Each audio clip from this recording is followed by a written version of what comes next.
Assalamualaikum warahmatullahi wabarakatuh. Alhamdulillahirrahmanirrahim. Pada kesempatan kali ini saya Muhammad Afan Hidayat, mahasiswa Manajemen Pendidikan Islam semester 5 UIN Sunan Kalijaga Yogyakarta, akan menjelaskan mengenai efektivitas dan transparansi dalam penerimaan peserta didik melalui sistem online. Tugas ini disusun untuk memenuhi ujian tengah semester mata kuliah manajemen peserta didik, dosen pengampu Dr. Wiji Hidayati.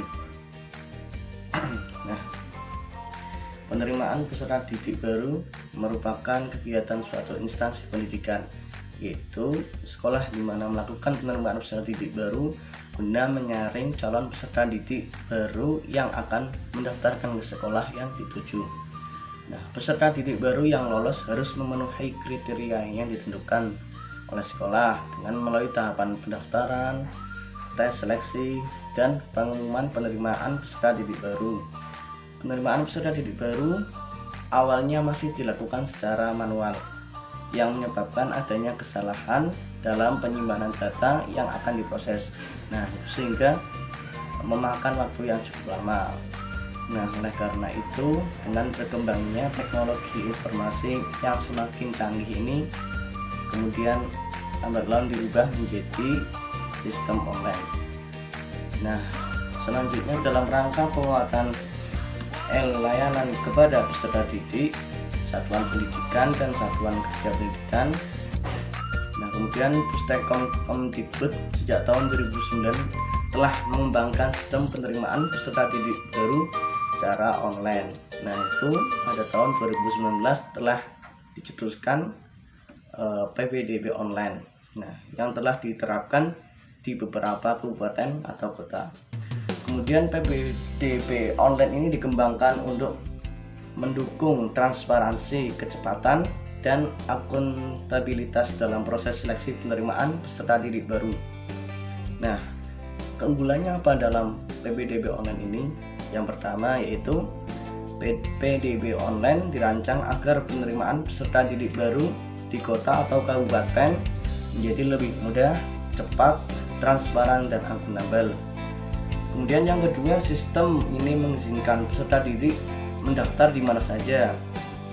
Sesuaian tingkat sekolah dan hasil seleksi dapat dilihat di internet. Nah, jadi penerimaan peserta didik dapat dilakukan secara fleksibel dan di mana saja. Kemudian yang ketiga, posisi penerimaan peserta didik di internet menggambarkan kondisi yang real yang ada di lapangan. Nah, artinya ini sesuai dengan kenyataan, tidak ada rahasia atau yang ditutup-tutupi. Kemudian yang keempat, orang tua peserta didik lebih mudah memantau pergerakan posisi penerimaan anaknya di suatu sekolah tersebut. Jadi orang tua bisa memantau anaknya. Nah, kemudian yang kelima, semua informasi tersaji lengkap meliputi daya tampung atau kuota, nilai terendah, dan sebagainya. Nah, selanjutnya peserta PPDB online terus meningkat. Itu pada tahun 2012 atau 2013, sistem PPDB online ini bekerjasama dengan Pustekon Kemdikbud diterapkan di 9 kabupaten atau kota. Pada tahun pelajaran 2013-2014, sistem PPDB online diterapkan di 14 kabupaten atau kota. Pada tahun 2014-2015, PPDB online diterapkan pada 29 kabupaten atau kota. Nah, berdasarkan kenyataan di lapangan, PPDB yang dilaksanakan secara manual dirasa tidak efektif dan efisien. Nah, emang kurang efektif.